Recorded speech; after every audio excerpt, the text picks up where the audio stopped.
Dust tasted like copper and defeat. 7 men, 7 broken halters, 3 cracked ribs, and a bucket of spit blood. That black mare wasn't an animal. She was a grudge, wrapped in horsehide. Caleb figured she'd rot unshod. Then a woman in a faded mourning dress picked up the rasp. Mud sucked at Caleb's boots, thick and freezing.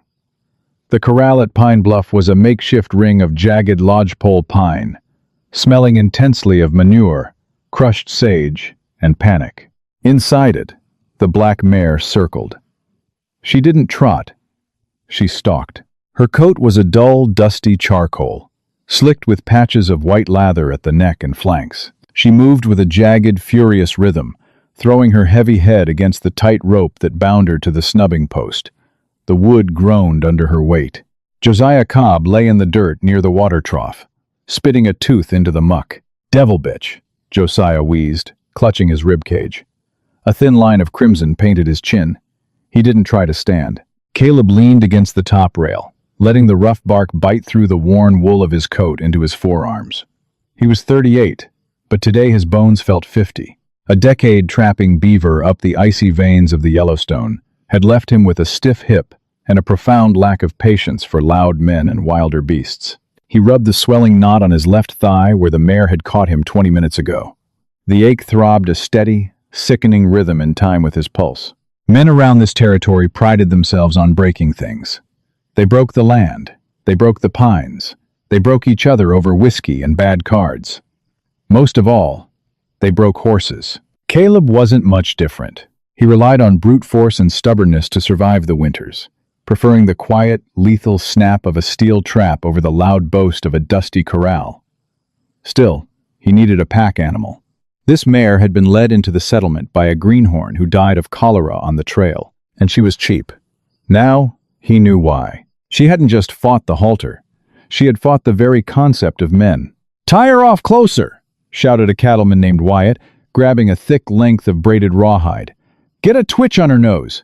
Cut her air till she drops." Caleb watched Wyatt step into the mud. The mare's ears pinned flat to her skull. The whites of her eyes rolled, flashing like porcelain in the gloom of the overcast afternoon. Wyatt lunged with the loop. The mare didn't rear. She didn't put on a show. Instead, she dropped her shoulder and slammed her 1,200-pound frame sideways, pinning Wyatt against the corral fence. The sickening crack of yielding timber echoed across the yard, followed immediately by Wyatt's breathless howl. The horse kicked out, her unshod hoof connecting with Wyatt's shin. The cattleman collapsed into the mud, swearing and clutching his leg. The mare backed up, breathing in heavy, ragged snorts, her nostrils flared wide and rimmed with pink. Caleb pushed off the fence. He tasted ash and stale coffee in the back of his throat. He ducked under the top rail and stepped into the slop, his heavy boots sinking an inch deep. He didn't run. He walked toward her, rope in hand, keeping his center of gravity low. "I'll hold her head," Caleb muttered over his shoulder. To no one in particular. "Someone get the damn irons." He moved in. The mare watched him. The smell of her was overwhelming hot ammonia, sweat, and fear.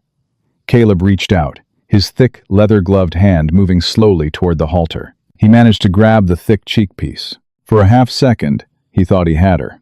Then she exploded. She threw her head upward with a violent jerk that ripped the heavy leather right through Caleb's grip. The friction burned straight through the deerskin gloves, searing the flesh of his palms. Before he could recover, she pivoted, throwing her heavy hindquarters toward him.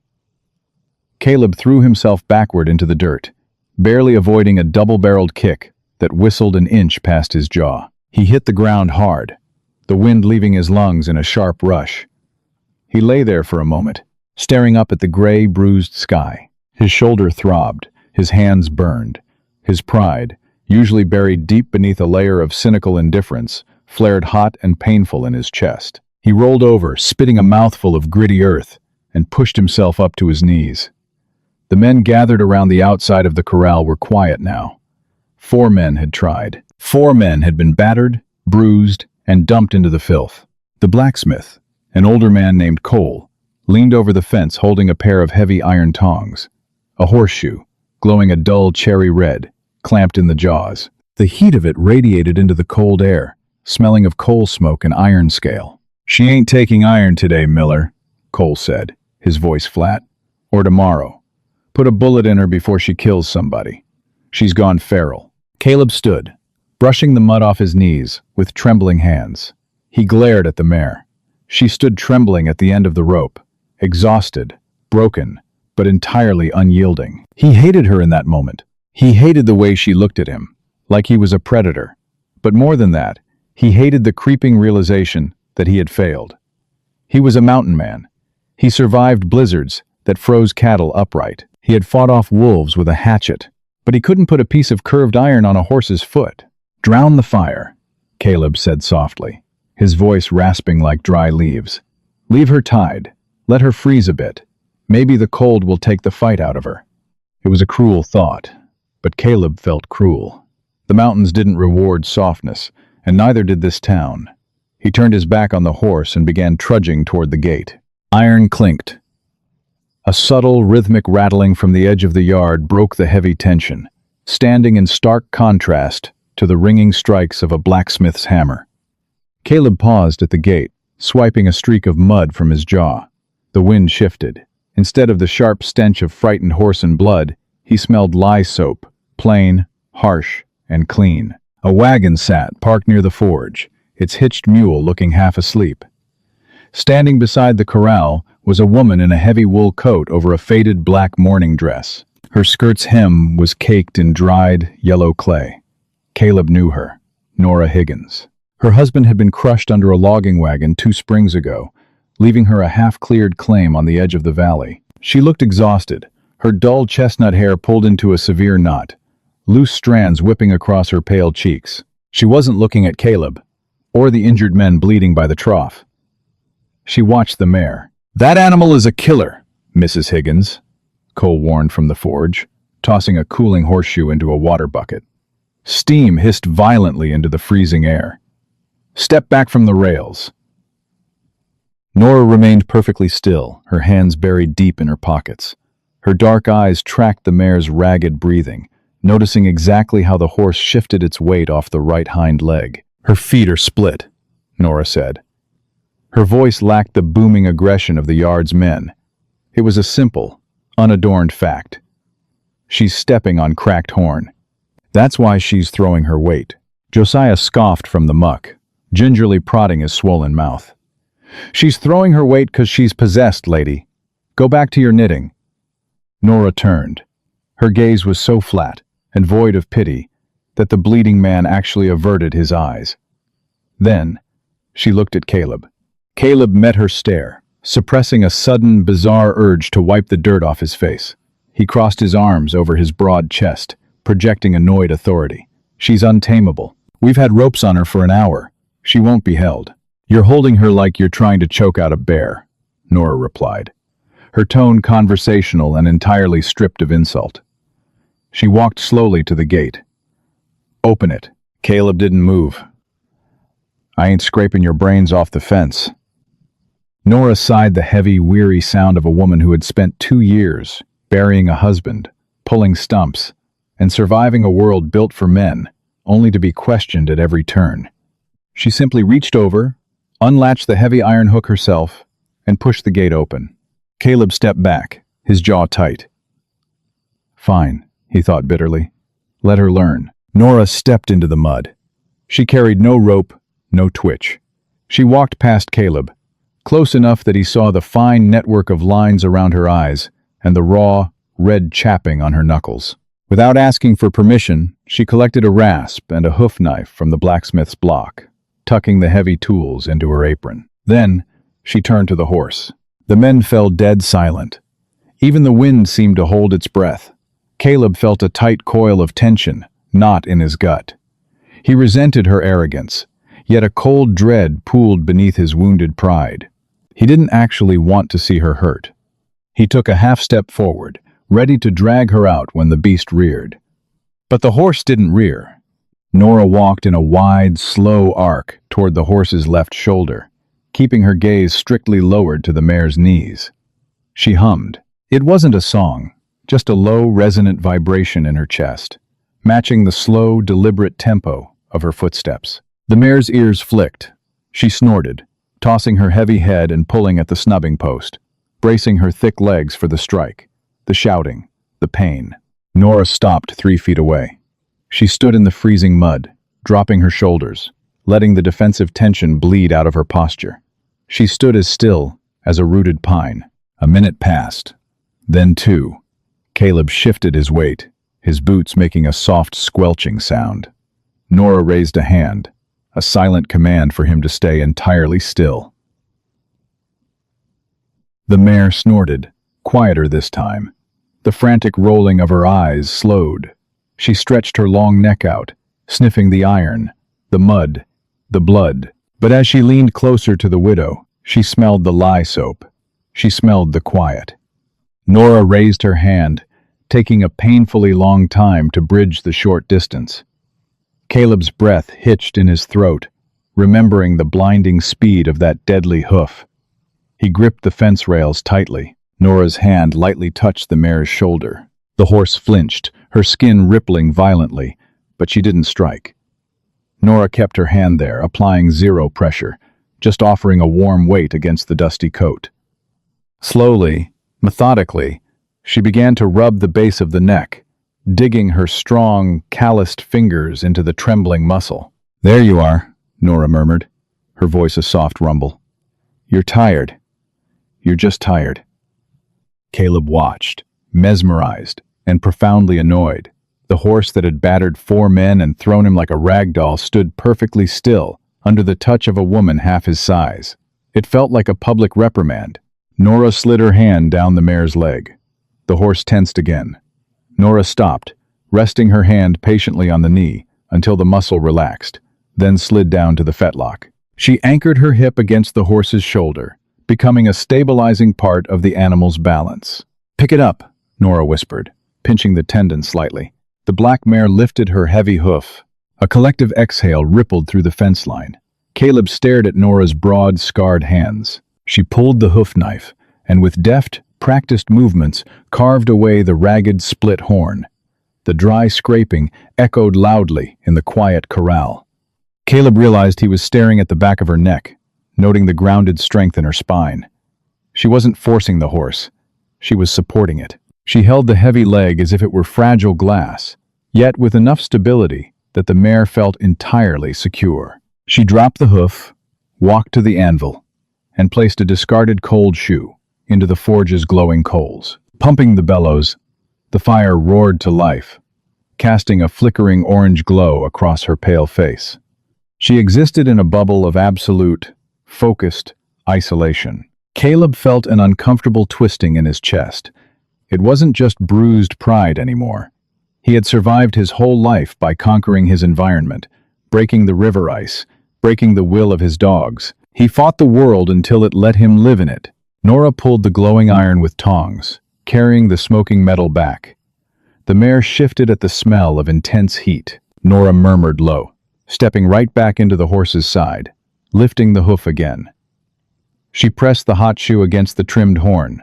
A thick cloud of acrid gray smoke billowed up, smelling strongly of scorched hair and burning fingernails. The violent hissing made the mare flinch hard, trying to jerk her leg away. Caleb winced, bracing for the inevitable kick. But Nora didn't fight the horse. She let the leg drop immediately, pulling the hot iron away. She didn't yell or strike. She just waited. When the mare stopped dancing, Nora stepped back in, rubbed the shoulder, and calmly asked for the foot again. The mare gave it. This time, as the hot iron touched, the mare stood perfectly still, letting the thick smoke roll over them both. Caleb swallowed hard, rubbing his aching thigh. He felt raw, stripped down, like someone had peeled back his skin to reveal all the useless heavy armor he carried around.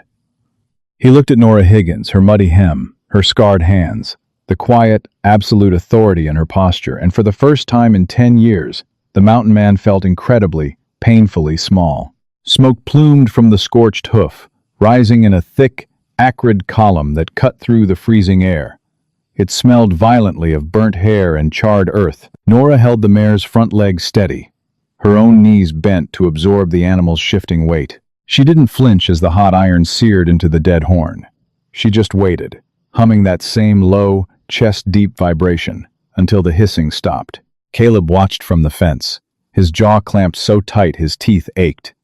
He was a man who lived by the blade and the trap, measuring his worth by how much harsh country he could conquer. He knew how to skin a frozen beaver in 5 minutes, and how to wait out a blizzard under a snowdrift. But standing here, watching this widow work, he felt entirely unequipped. She dropped the hot shoe into the mud. It sputtered and died. Picking up her rasp, she smoothed the burnt edges, her arms moving in precise, rhythmic strokes. Driving the nails was the dangerous part. Men had lost eyes to nails spitting back out of hard hooves, and more men had their skulls caved in when a horse resented the sharp sting of the driving hammer. Cole, the blacksmith, leaned over his anvil, a heavy iron hammer resting uselessly in his grip. He was watching Nora with the same silent, grim fascination as the rest of the yard. Nora lined up the first nail. The mare shifted, ears flicking back, sensing the change in pressure. Nora stopped. She didn't yell. She didn't tighten her grip. She simply stood up, resting her hands on her own hips, and took a slow, deep breath. Her shoulders slumped briefly, betraying a bone-deep exhaustion. Moisture gleamed at her temples, catching the dull gray light of the overcast sky. Her hands were shaking, not from fear, Caleb realized, but from the sheer, brutal, physical toll of holding up a 1,000-pound animal's leg while anticipating a lethal kick. It hit Caleb then, a cold realization settling in his gut. She wasn't performing magic. She wasn't a mythical horse whisperer pulling tricks from the ether. She was just a woman, profoundly tired, doing incredibly hard labor through the sheer force of empathy and patience. She was succeeding because she refused to add to the violence in the corral. "You're all right," Nora rasped, her voice cracking slightly. She placed a hand flat on the mare's ribcage. The horse let out a long, shuddering sigh, its breath pluming white in the chill. Nora bent back down. She placed the cold shoe, lined up the nail, and tapped it. Tink, tink, thwack. The nail drove clean through the white line of the hoof, emerging perfectly a third of the way up the wall. With a flick of her wrist, Nora wrung off the sharp point with her hammer claws, bending the end down to form a clinch. She worked with a methodical, unhurried grace. Tink, tink, thwack. 6 nails per shoe. Every strike was deliberate. Every pause was calculated. When she finished the front 2, she stood and stretched her back. A sharp, audible pop sounded from her spine.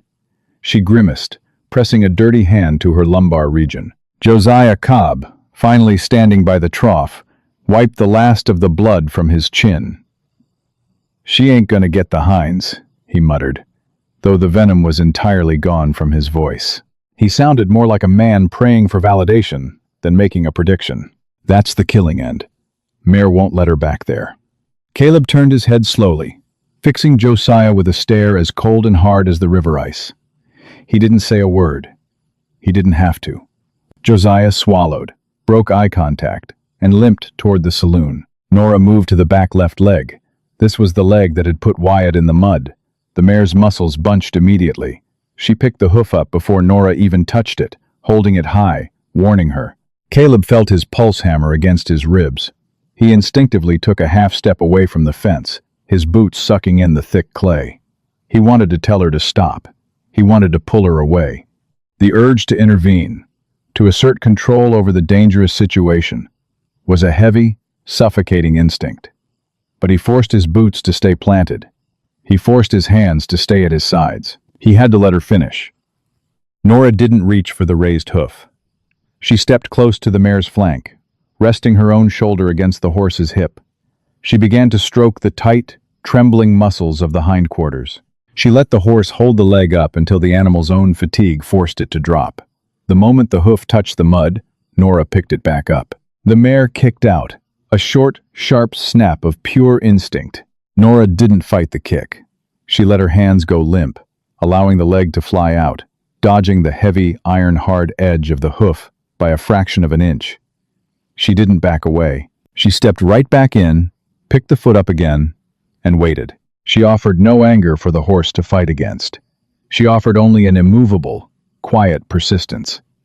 10 minutes later, the third shoe was on. 15 minutes after that, the fourth was clinched, filed, and finished. Dust drifted over the corral rails as Nora finally dropped the mare's heavy hind leg. She took a step back, her chest heaving, her breath coming in ragged, visible gasps. She pulled a ragged cotton handkerchief from her apron and wiped her face, leaving a long, dark smudge of soot across her cheek. The black mare stood in the center of the ring, perfectly still. She looked exhausted, her head hanging low, but the frantic, panicked gleam in her eyes was entirely gone. She shifted her weight, testing the new steel on her feet. There was no limp, no flinching. Cole walked slowly from the forge, a quiet disbelief etched into his soot-stained face. He didn't speak, he just walked to the gate and opened it wide. Nora didn't linger to receive praise. She didn't look at the men who were staring at her in stunned silence. She walked straight out of the corral, past Caleb, past Cole, and over to her wagon. She began unbuckling her heavy leather apron. Caleb pushed himself off the fence. His hip throbbed, a dull reminder of his own failure. But he ignored it. He walked toward her wagon. The air smelled of wood smoke, wet wool, and the sharp tang of the freshly rasped hooves. She was throwing her tools into a wooden box when he stopped behind her. "Mrs. Higgins," Caleb said. His voice felt rusty, entirely unused to the tone he was trying to strike. Nora turned, closing the lid of the toolbox. She looked at him. Up close, the fatigue in her face was profound. The lines around her mouth were etched with a permanent grief, but her eyes were sharp, dark, and entirely present. "Mr. Miller," she replied evenly. Caleb reached into the deep pocket of his coat. His fingers brushed past his hunting knife and closed around a heavy silver dollar. He pulled it out, holding it between his calloused thumb and forefinger. "That was my horse you just shod," Caleb said, his voice low. He didn't know why he felt the need to clarify, but he did. "I owe you, for the labor, and for the iron." Nora looked at the coin. She didn't reach for it immediately. "Cole provided the iron," she said. "Pay him for that." "I'll pay him. This is for the work." Caleb held the coin closer.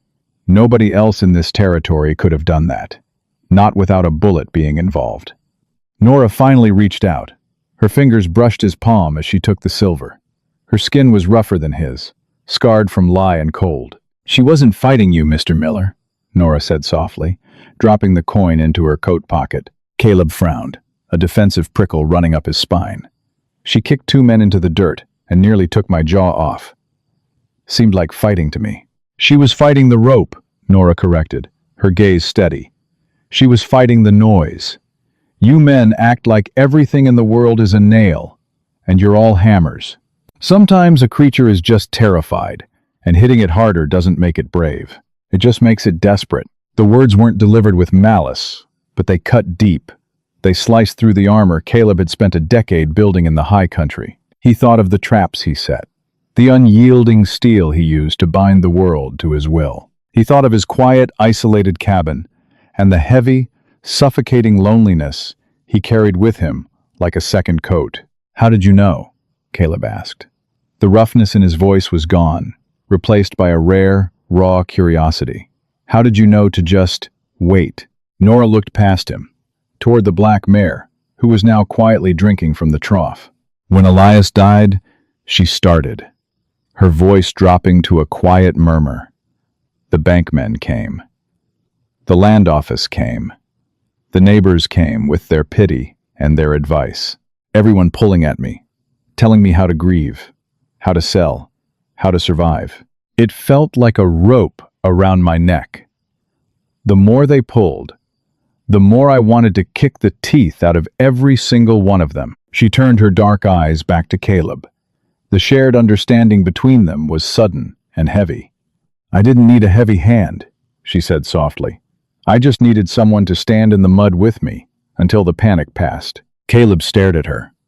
The wind howled around the corners of the blacksmith's shop, but the silence between them was absolute. He had spent his whole life avoiding the mud, avoiding the vulnerability of standing still. He suddenly felt a profound respect for the woman standing in front of him, a respect that had nothing to do with hooves or horses. He slowly reached up and touched the brim of his weathered hat, tilting his head in a gesture of genuine deference. "Thank you, Nora," he said.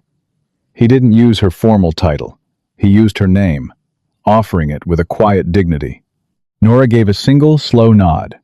"Safe travels up the mountain, Caleb." She turned back to her mule, climbing up onto the hard wooden bench of her wagon. She didn't look back as she slapped the reins, guiding the squeaking wagon down the rutted main street. Caleb stood in the yard, watching her go. He listened to the rhythmic sound of her wagon fading into the freezing wind. Then, he turned back to the corral.